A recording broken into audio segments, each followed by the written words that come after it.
Chers frères et sœurs dans le Seigneur Jésus-Christ, soyez tous abondamment bénis de la part de notre Seigneur Jésus-Christ. Je bénis Dieu qui continue à nous accorder la vie, qui permet que nous puissions voir ce jour. Je prie que cet audio vous trouve en bonne santé. Alléluia. Je vais continuer à développer mon thème, comment demeurer dans la bénédiction divine. Alléluia. J'ai premièrement abordé le premier sous-thème qui était la crainte de l'Éternel. Alléluia. Et le deuxième sous-thème, c'était l'obéissance. Dans le premier sous-thème, en abordant la crainte de l'Éternel, nous avons lu le psaume 33 au verset 8, 14, 15, 17 et 19. Et dans le deuxième sous-thème, l'obéissance, nous avons lu le Deutéronome 28. Alléluia. Maintenant, je vais aborder le troisième sous-thème. Alors, il est intitulé « Brise ta mentalité défaitiste et proclame Christ ». Alléluia. Brise ta mentalité défaitiste et proclame Christ. Amen. Chers frères et sœurs dans le Seigneur, pourquoi est-ce que je parle de briser la mentalité défaitiste? J'aimerais te dire qu'il est écrit que le pouvoir de la vie et de la mort se trouve bel et bien sur la langue. La Bible dit que de l'abondance du cœur, la bouche parle. Alors si constamment c'est ce que tu vois qui affecte ta vie, c'est effectivement comme ça que les choses vont se passer dans ta vie. Vous savez, certains enfants d'Israël, après avoir été délivrés de la main des Égyptiens, ont commencé à murmurer au désert. Et certains, ils ont dit que nous allons certainement mourir ici. Et Dieu leur a dit, il vous sera fait tel que vous l'avez dit. Alléluia. Alors j'aimerais vous dire, nous ne serons pas de ceux-là qui, lorsqu'on est malade, nous disons la maladie va me tuer. Lorsque nous passons par des soucis, nous disons ces soucis, vraiment, je ne vois pas le bout du tunnel. Lorsque l'économie même de notre pays, ça ne va pas, ne soyons pas défaitistes. Alléluia. Nous qui sommes des parents, ne nous disons pas que si l'enfant aujourd'hui, il n'a pas peut-être brillé à l'école, ça veut dire que c'est l'échec. Non. Je te dirais, mon frère, il est nettement mieux de voir cet enfant petit dans les faiblesses et prier pour que demain, qu'il grandisse, alléluia, dans sa plénitude. Alléluia. Donc, j'aimerais te dire, ne sois pas découragé, ne sois pas défaitiste, ne maudis pas ta vie, ne déteste pas ta vie à cause de ce que tu vis, parce que le meilleur est à venir. Notre vie, c'est comme une plante. Alléluia. Lorsque nous sémons, il y a la mauvaise herbe qui pousse, il y a des intempéries et autres, mais nous devons continuer à persévérer. Il y a des gens qui font des champs.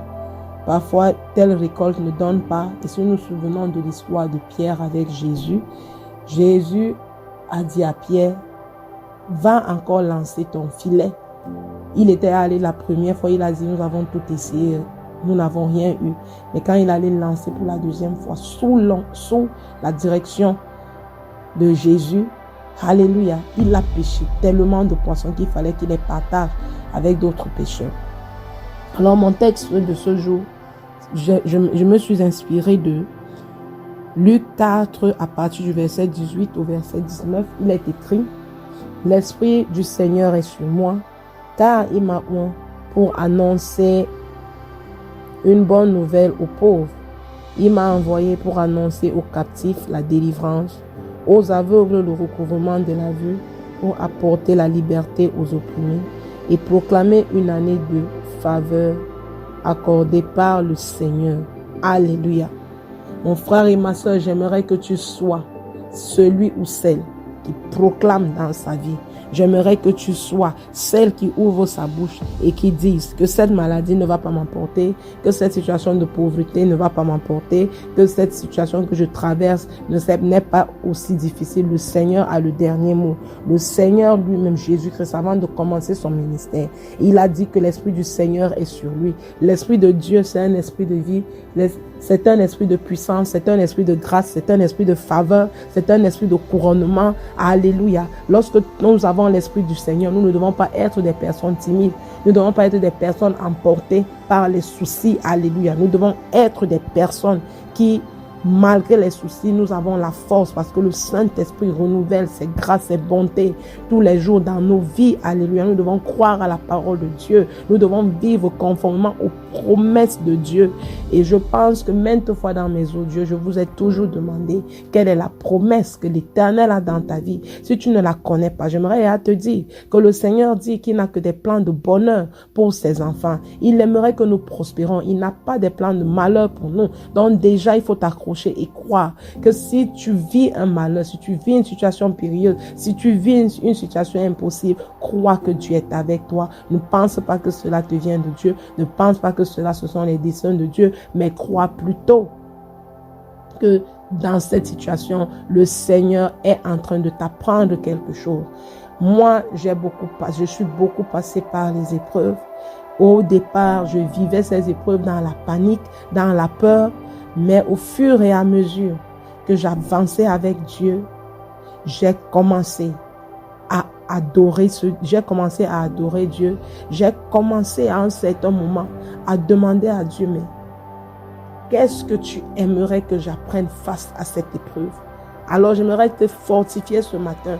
N'utilise pas tes sens pour vivre ta félicité avec Dieu, car ces sens vont te perdre. Ce sont ces sens qui ont amené Pierre à dire, Seigneur, je suis en train de me noyer, lorsque Dieu lui avait dit, tu peux marcher sur les eaux. Il a bien commencé, mais après, il a commencé à regarder en bas et il s'est dit que cette eau pouvait l'enfoncer et ses oreilles, sa peau, il a ressenti le vent autour de la mer. Mon frère et ma soeur, le vent peut être là. Mais tant que Dieu te dit avance, tant que Dieu te dit que c'est possible, il faut croire et il faut le proclamer. J'aimerais te dire que quand ça ne va pas, il faut bénir l'Éternel. Quand ça ne va pas, proclame toujours la parole de Dieu qui dit que tu ne mourras pas. Alléluia. La parole de Dieu dit cela, que l'Esprit de Dieu est sur moi. Il m'a envoyé pour proclamer la bonne nouvelle. Mon frère, proclame la bonne nouvelle. Sois dans ta famille, celui qui proclame la bonne nouvelle. Dans ton quartier, partout où tu es avec tes amis, proclame la bonne nouvelle. Dis toujours des bonnes choses. Alléluia. Même si tu ne le crois pas, mais que de tes lèvres, qu'il sorte toujours des fleuves d'eau vive. Quoi que c'est possible. Si tu commences un projet et à un certain moment tu commences à douter, je t'assure, continue à proclamer que c'est possible, que ce projet va marcher et tu vas voir, le Seigneur va ouvrir ton entendement, tu vas voir, les choses vont marcher et tu verras même, il est capable de te connecter avec des personnes ou alors qui te donneront même des conseils qui vont éclairer ta pensée. Alléluia. Il faut croire qu'avec Dieu, nous ferons des exploits. Il faut croire que notre Dieu, il est le Créateur. C'est lui qui a créé toutes choses au travers de sa parole. Et cette parole pour nous est comme une proclamation. Il a dit que la lumière soit. Et la lumière a apparu.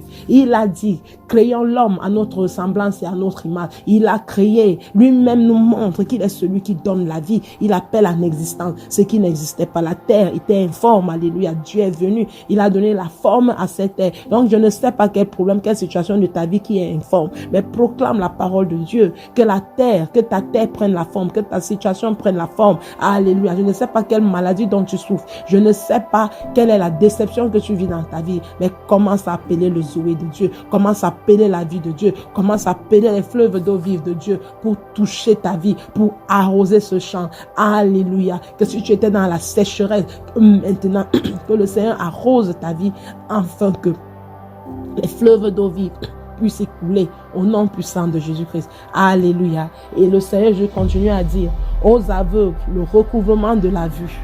Ah oui, parfois, nous sommes des aveugles. Parce que lorsque nous oublions les promesses de Dieu dans nos vies, nous commençons à marcher comme des aveugles. Et lorsque nous sommes aveuglés, nous nous maudissons. Ne soyons pas ceux qui maudissent leur vie parce que nous ne voyons plus, parce que nous ne croyons plus. Ne laissons pas que notre vue, notre aveuglement spirituel ou physique empêche les bontés de Dieu à se manifester dans nos vies. Alléluia. J'aimerais aussi t'encourager, mon frère et ma soeur, de rester positif. Quel qu'en soit ce qui t'arrive, sois positif. J'aimerais te dire de ne pas avoir peur de l'épreuve. L'épreuve n'est pas là pour te détruire, mais l'épreuve est là pour te bâtir. L'épreuve est là pour que tu deviennes un témoignage, pour que tu deviennes une source de bénédiction pour les autres, pour que tu deviennes quelqu'un qui sera capable de tirer ceux qui seront dans le gouffre, qui vont passer cette épreuve. J'aimerais te dire, mon frère et ma soeur, Dieu guérit toute forme de maladie. Tu peux avoir une maladie qui fait à ce que tu as honte, tu as perdu ton autonomie, tu te sens rejeté. Mais j'aimerais te dire que face à ce rejet, face à cette maladie, pendant que tu te soignes, cherche la face de Dieu. Alléluia. Cherche la face de Dieu et tu verras que le Seigneur te guérira. La parole de Dieu, c'est une parole de vie. Moi, quand je lis la parole de Dieu, je reçois la vie. Alléluia. J'aimerais te dire que chaque fois que tu sens le défaitisme monter dans ton esprit, lis la parole de Dieu. Et c'est là où je vais m'arrêter parce que prochainement, c'est le sous-thème que je vais développer, à savoir avoir une vie de prière constante et lire la parole de Dieu, la méditer. Alléluia. Shalom. Soyez tous abondamment bénis. Amen. Merci d'avoir suivi cet audio. C'est la sœur Claire. Alors, si vous avez été bénis, subscrivez, laissez un commentaire, partagez massivement et à la prochaine. Shalom.